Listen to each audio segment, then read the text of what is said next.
Welcome my dear genius friends, स्वागत है आपका आपकी फेवरेट चैनल बोधी ट्री में। दोस्तों, ये कोरोना महामारी में आप लोगों ने काफ़ी डिस्टर्ब हुए होंगे, स्वाभाविक है। पिछला वर्ष जो शैक्षणिक कामकाज था बिगड़ा, इस साल भी वही सीन है और ये महामारी जल्दी निपट जाएगी। ऐसे में कुछ विद्यार्थी हैं, उन्होंने अपने कापी किताबों को बंद कर दिया है। उन्हें लगा कि अब परीक्षा होगी नहीं, पर ऐसा नहीं होता है। आप पढ़ो या ना, आप परीक्षा हो या ना हो, आपको पढ़ना चाहिए, आपको प्रैक्टिस नहीं छोड़नी चाहिए, because practice makes the man perfect. अगर आप अभ्यास नहीं करोगे तो आप धीरे धीरे हर चीज भूलते जाओगे। तो इसको समझाने के लिए कहानी सुनाता हूं। एक बार जो इंद्रदेव थे वो सभी किसानों से नाराज हो गए। उन्होंने कहा कि 12 वर्ष तक यहाँ पर बिल्कुल बरसात नहीं होगी, इस राज्य में बिल्कुल बरसात नहीं होगी। किसान दुखी हो गए, बोले हमारी जो भूल है उसको माफ़ कीजिए, कोई इसका रास्ता बताइए। तो इंद्रदेव ने कहा कि इसका एक ही रास्ता है कि जब भगवान शंकर अपना डमरू बजाएंगे तो यहाँ पे बारिश होगी। तो किसान गए भगवान शंकर से मिलने, लेकिन इंद्रदेव ने भगवान शंकर को भी मना लिया था, उनको भी पटा लिया था। बोले भगवान जी वो आएंगे मगर आप डमरू बजाना नहीं। किसान गए, भोले बाबा से बहुत रिक्वेस्ट की कि भोले बाबा डमरू बजाइए, बरसात होए। भोले बाबा ने कहा कि नहीं, मैं 12 वर्ष बाद ही डमरू बजाऊंगा। सभी किसान दुखी होकर के नीचे पृथ्वी पर आ गए। तो सब लोग अब उदास होकर बैठ गए कि भाई 12 वर्ष तक बारिश होनी नहीं है, खेती होनी नहीं है, तो करना क्या। सब उदास होकर के बैठ गए। सब कोई पत्ता खेल रहा है, कोई कुछ कर रहा है। मगर एक किसान था, उसको बहुत श्रद्धा थी, अपने काम से बड़ा प्रेम था।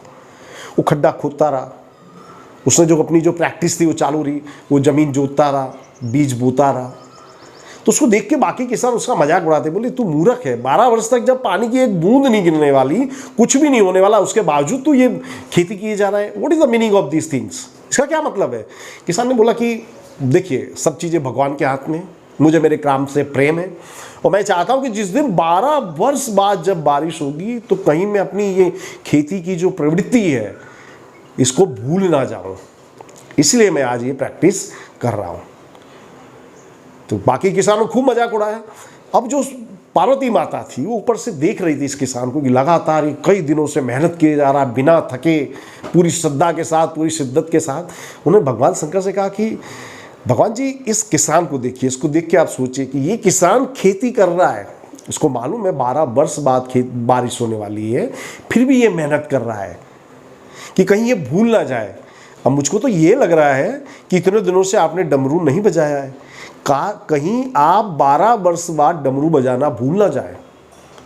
अब ये बात थी, भगवान शंकर को क्लिक कर गई। उन्होंने बोला बात तो सही है आपकी, कि वो जब किसान है वो सामान्य सी चीज़ के लिए लगातार प्रैक्टिस किए जा रहा है, कहीं भूल ना जाए, तो हमको भी वही करना चाहिए। मैं भी देखूं कहीं मैं भूल ना जाऊं। तो भगवान शंकर ने अपना डमरू लिया और डमरू बजाया और तेजी से बारिश हुई। और बारिश हुई तो उस किसान ने जमीन को जोत रखा था, बीज बोए रखे थे, उसकी फसल काफ़ी अच्छे तरीके से उग आई। जब दूसरे किसान अपने सिर पर हाथ रख के बैठ गए, उदास हो गए, वो किसान को अच्छी खासी फसल मिली।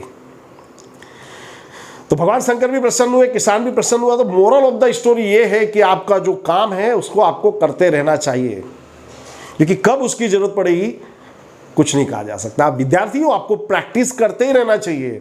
आपको पढ़ना है, परीक्षा तो कभी भी होगी, उससे क्या फर्क पड़ता है। आप परीक्षा के लिए नहीं पढ़ रहे हो, आप सर्टिफिकेट के लिए नहीं पढ़ रहे हो, कागज के टुकड़े के लिए नहीं पढ़ रहे हो, आप पढ़ रहे हो अपने ज्ञान को तेजस्वी बनाने के लिए। इसलिए आपका एकमात्र काम होना चाहिए पूरी श्रद्धा से पढ़ना। तो उसी में आपका सहयोग देने आया हूं। दोस्तों, मैं आपसे फिर से कहूंगा कि हिंदी मीडियम में इस तरह का मटेरियल देने वाली ये एकमात्र चैनल है। तो अपने दोस्तों को इसके बारे में बताइए ताकि उनका भला हो।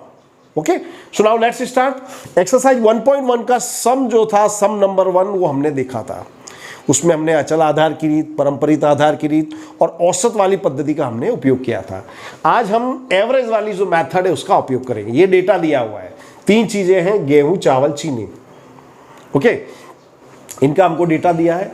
तो इनको हमको 2011 को आधार वर्ष लेकर के 2011 को आधार वर्ष लेके तीनों मूल्यों का सामान्य सूचकांक यानी एवरेज हमको निकालना है। ओके, तो यहां हम लिखेंगे वर्ष 2011, 2012, 2013, 2014, 2015 अचल आधार की रीति। अचल आधार की रीत, जैसा मैंने बताया था कि अचल आधार की रीत में जो आधार वर्ष की वैल्यू है वो बदलती नहीं है। तो देखिए, तो ये तो 100 होगा। मैंने आपको पहले ही कहा है कि आधार वर्ष का निर्देशांक हमेशा 100 होता है। क्या होगा? चालू वर्ष की कीमत बटे आधार वर्ष की कीमत 18 गुणे 100। इसी तरह यहाँ चालू वर्ष की 18.90, आधार वर्ष की 18 गुणे 100। यहाँ आएगा चालू वर्ष की 19, आधार वर्ष की 18 गुणे 100। चालू वर्ष की 19.5 लिखो या 50 लिखो, बटे में 18 गुणे 100। कंसेप्ट क्लियर हुआ होगा आपको। सबका देखिए, हमको गेहूं का जब एवरेज निकालनी है तो सबके बटे में 2011 वाली वैल्यू आ जाएगी। इसी तरह यहाँ पे भी निर्देशांक इसका 100 होगा।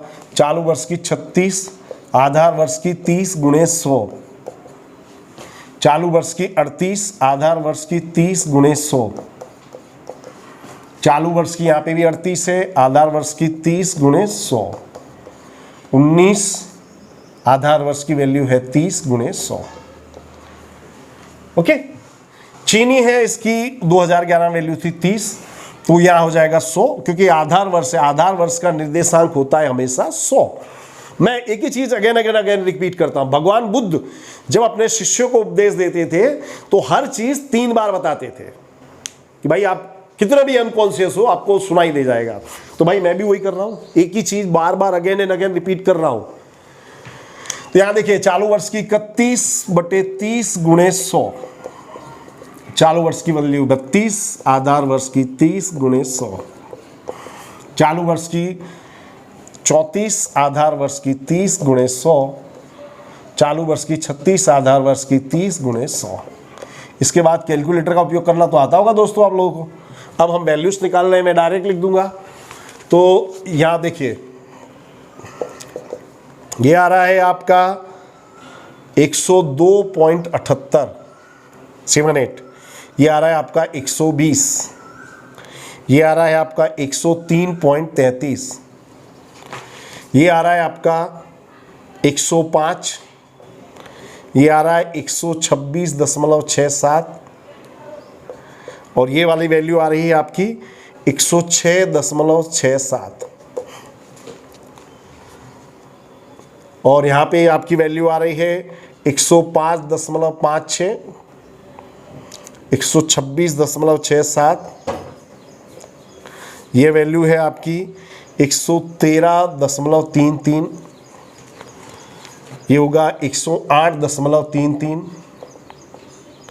ये होगा 130, ये होगा 120। अब इसके बाद हम इसका टोटल निकालते हैं। ये जो आपने जो निकाली है सारी वैल्यूज, इनका टोटल, तो ये होगा आपका टोटल 300, और इसका टोटल होगा आपका 326.11, ये होगा आपका 345.56, ये वैल्यू होगी आपकी, सॉरी ये होगा 338.34, 345.56, 358.33। ओके, ये हो गया। अब हम किसको निकालना है? हमको इसका औसत यानी एवरेज यानी सामान्य सूचकांक। तो ये 3 वर्षों का योग है, तो इसको हम 3 से डिवाइड करेंगे, तो ये हो जाएगा आपका 100। ये 326.11, इसको भी हम 3 से डिवाइड करें। 3 वैल्यूज है इसलिए 3 से डिवाइड कर रहा हूं। 4 वैल्यूज हो तो उसको 4 से डिवाइड करें, सिंपल लॉजिक है। तो ये हो जाएगा आपका 108.70, ये हो जाएगा 338.34 बटे 3, यानी कि ये हो जाएगा आपका 112.78। ओके, ये 345.56 बटे 3, ये हो जाएगा आपका 115.19। 358.33 डिवाइडेड बाय 3, ये हो जाएगा आपका 119.44। ओके दोस्तों, ये है सामान्य औसत निकालने का मेथड। अचल आधार की रीत का हमने उपयोग किया था इसमें। तो उसमें आपको ऑलरेडी दिया था कि 2011 को आपको आधार वर्ष लेना है। तो देखिए 2011 गेहूं का आधार वर्ष की जो ये 18 है, तो आधार वर्ष का निर्देशांक होगा 100। चालू वर्ष की वैल्यू बटे आधार वर्ष की वैल्यू गुणे 100, चालू वर्ष की वैल्यू आधार वर्ष की वैल्यू गुणे 100, 100 है ये। चालू वर्ष की वैल्यू 19, आधार वर्ष की 18 गुणे 100, इस तरह से हम करते हैं। फिर सबका टोटल करके 3 से डिवाइड किया, क्योंकि 3 वैल्यूज है, तो जो हमको मिला वो हमारा औसत है। औसत बोलिए, एवरेज बोलिए, सामान्य बोलिए, एक ही मतलब होता है। तो दोस्तों ये सवालों को प्रैक्टिस करिए। अब मैं आगे दूसरा सवाल आपको बता रहा हूं। सबको प्रैक्टिस करना आपके लिए बहुत ही जरूरी है दोस्तों। एक्सरसाइज 1.3 का पहला समय, तो इसमें आपको सवाल देख के आइडिया आना चाहिए। हमको यहां पे क्या दिया, भारांक। भारांक क्या है, W। तो दोस्तों मैंने आपको बताया था कि W का मतलब होता है भार, सापेक्ष महत्व, या फिर बोलिए प्रतिशत खर्च। तीनों में से कुछ भी आप कह सकते हो, तीनों वस्तुओं को अपने W से दर्शाते हैं। तो जब आपको W दिया हो तो आपके पास एक ही सूत्र बचता है, सूचकांक बराबर sigma IW upon sigma W। इसको पारिवारिक बजट की पद्धति भी कहते हैं दोस्तों, याद रखना। ये W दिया हो यानी आपको यही सूत्र से काम चलाना पड़ेगा। ओके, तो वस्तु दी है हमको, भारांक यानी W, और मूल्य सापेक्ष प्रतिशत यानी I। ये भी दिमाग में रख लेना कि किसको किससे दर्शाते हैं। वंस अगेन आई रिपीट, भारांक को W से दर्शाएंगे, मूल्य सापेक्ष प्रतिशत को I से, इंडेक्स से। ओके, अब IW यानी I और W का गुणा 290 गुणे 5, 1450। ये हो जाएगा 3150, ये हो जाएगा आपका 2800, ये हो जाएगा आपका 3 त्रिका 9 यानी 9000, ये 315 यानी 3 दूनी 6, 6300 बराबर। ये 25 गुणे 320, ये हो जाएगा 8000। अब इसका हम निकालेंगे योग यानी कि टोटल, सिग्मा W 25 और 50 और 50 100, और यहां आएगा सिग्मा IW। सिग्मा IW आपका आएगा 30,700। ओके, अब बहुत ही सिंपल है। अब इसके बाद वैल्यू रख लो, सिग्मा IW 30,700 बटे में 100, 0 0 0 0, क्या आया 360। ये तो निकाला आपने सूचकांक। अब क्या बोलना है, इसका अर्थघटन करना है, बराबर। तो अर्थघटन क्या करते हो देखिए, तो ये जो हमको डेटा दिया ये किसका है, इलेक्ट्रॉनिक वस्तु का उत्पादन। तो इलेक्ट्रॉनिक्स वस्तु के उत्पादन में वृद्धि, ये होगा 307 माइनस 100 यानी कि 207। आया क्या, यानी पुराना जो हमारा निर्देशांक था वो 100, नया 307, 307 में से 100 घटाया, यानी इतने का वृद्धि हुई। ओके, बहुत ही आसान सवाल है दोस्तों। ये जो भारांक है इसमें से हमको आइडिया आना चाहिए कि हमको कौन सा सूत्र लगाना है। ओके, अब हम आगे का सवाल देखते हैं। इसको लिखिए आप लोग दोस्तों। ये एक्सरसाइज 3.1 का 1.3 का सेकंड नंबर का समय दोस्तों। तो उसमें डेटा देखिए, इसमें हमको दिया गया है भारांक। भारांक यानी ये हुआ हमारा W।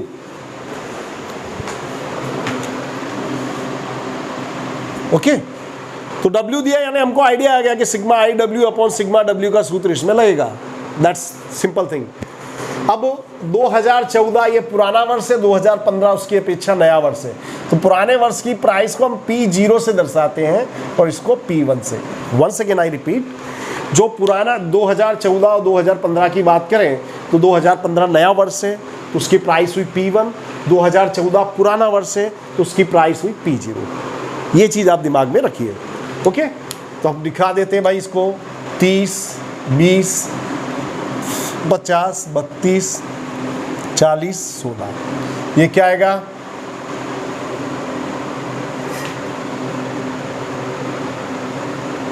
आप 24, 70, 40, 48, 24 बराबर। I बराबर P1 अपॉन P0 इंटू 100। तो देखिए 24/30 गुणे 100 या 24 P1 P0 20 गुणे 100, 70/50 गुणे 100 P1 अपॉन P0। ओके, 40/32 गुणे 100, 48/40 गुणे 100, 24/16 गुणे 100। तो देखिए 0 से 0, 3 अट्ठे 24 यानी कि 80, 20 पंचे 100 ये हो गया 24 पंचे 120, 50 दूनी 100 ये हो गया 140। ओके, अब ये होगा देखिए 4 से गुणा डिवाइड किया 10, 4 अट्ठे 32 ये हो जाएगा आपका 125। 0 से 0, 4 से काटा 12 चौक 48 तो ये हो गया 120 बराबर। 4 चौक 16, 4 छिंग 24, 4 से इसको काटा 25, 25 छिंग 150। ये समझ में आ गया होगा आपको दोस्तों। W दिया है मगर हमको I तो चाहिए, तो I का ये फॉर्मूला याद रखो दोस्तों, I is equal to P1 upon P0 into 100। ये सूत्र याद रखो दोस्तों, ये आपको खास याद रखना है। IW यानी I और W का गुणा, ये I और ये W, इसको मल्टीप्लाई करो। 80 गुणे 17, ये 80 गुणे 17 ये हुआ 1360। फिर 120 गुणे 15 1800, 140 गुणे बस ये देखिए 140 I और ये W इसका गुणा कर रहे हैं, 140 गुणे 22 3080, 125 गुणे 16 2000, 120 गुणे 12 1440, 150 गुणे 18 ये होगा आपका 2700। अब इसका हमने निकालेंगे टोटल सिग्मा W है आपका 100। ये 100 आए ऐसा जरूरी नहीं, हर बार 100 आए ऐसा जरूरी नहीं है, नहीं तो आप पकड़ के बैठ जाओ। और ये सिग्मा IW है 12380। समझ गए होंगे आप लोग। अब इसके बाद हम फॉर्मूला लगा देते हैं, निर्देशांक बराबर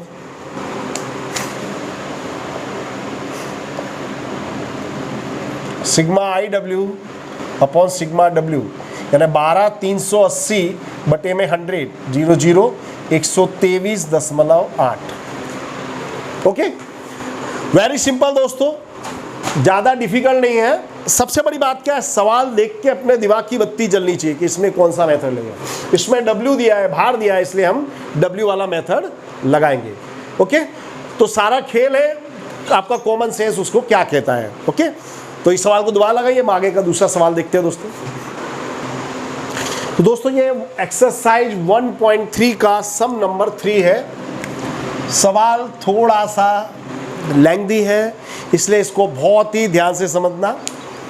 एक एक चीज़ आपको बता दूंगा, इसके आधार पे पूरी दुनिया आपके समझ में आ जाएगी। ये चैप्टर इंडेक्स की पहले डेटा दिया है, उसको ध्यान से देखिए। वस्तु दी है, इकाई दी है, मात्रा मूल्य, मात्रा मूल्य। तो 2014 पुराना वर्ष है, 2015 नया। ऐसे सवालों में सबसे पहले तो P1 P0 Q1 Q0 क्या है वो आपको दिमाग में कंसेप्ट क्लियर होना चाहिए। तो 2014 पुराना वर्ष है, तो पुराने वर्ष की मात्रा Q0, 2014 पुराना वर्ष है तो पुराने वर्ष का मूल्य P0। ओके, 2015 नया वर्ष है तो नए वर्ष की मात्रा Q1 और नए वर्ष की प्राइस P1। सबसे बड़ी कलाकारी यही है। यहाँ अगर आपकी इतनी सी भूल हो गई, बराबर आपने गलती कर दी, तो फिर सवाल पूरा सा गलत हो जाएगा। तो अब इसको ये जिस सीक्वेंस में दिया है उसी सीक्वेंस में लिख दो। पहले मैं लिखूंगा Q0, फिर P0, फिर Q1 P1, जो सीक्वेंस दिया वही, क्योंकि एक भी वैल्यू आपकी इधर उधर नहीं होनी चाहिए। और यहाँ क्या लिखना आपको, P1 Q0, P0 Q0, P1 Q1, P0 Q1। इस सवाल में हमको लास्ट पेयर, पासे और फिशर तीनों का निर्देशांक हमको निकालना है। लास्ट पेयर, पासे और फिशर का निर्देशांक निकालना है। सूत्र में ऑलरेडी बता चुका हूं। ओके, तो ये चारों का डेटा लिख दो। क्या है भाई, 20 10 10 6 15 18। ये है 15 20 26.5 24.8, 21.25, 21, 30, 15, 15, 8, 25, 30, 18, 31.25, 29.5, 30, 25, 28.8। ये सब समझ में आ गया होगा आपको। और लास्ट पेयर पास से फिसर तीनों का निकालना हो तो इसी सीक्वेंस में लिखना है, क्योंकि P1 Q0 upon P0 Q0 last pair हो जाएगा, P1 Q1 upon P0 Q1 क्या हो जाएगा, पास से हो जाएगा। यानी बहुत ही आसान मेथड है, यही मेथड आप लोग बोर्ड में भी अप्लाई करना। अब हम क्या करेंगे, देखिए P1 Q0 यानी P1 और Q0 का गुणा 18 दूनी 36, 360, इसमें 10 का गुणा तो ये हो जाएगा 312.5, 29.5 इंटू 10 295, 30 गुणे 6 180, 25 गुणे 15 तो 250, 375, 28.8 गुणे 18 ये हो जाएगा आपका 518.4। समझ में आ गया होगा आप लोग को। फिर P0 Q0 यानी P0 और Q0 का गुणा, इन दोनों का गुणा 15 दूनी 30, 300, 20 गुणे 10, 26.5 गुणे 10, 265, 24.8 इंटू 6, 148.6। फिर 21.25 गुणे 15 ये हो जाएगा 318.75, 21 गुणे 18 ये हो जाएगा 378। Okay, very simple. P1 Q1 यानी P1, ये P1 और Q1 का गुणा 18 तिया 54, 540, 31.25 गुणे 15 ये होगा आपका 468.75, 295 गुणे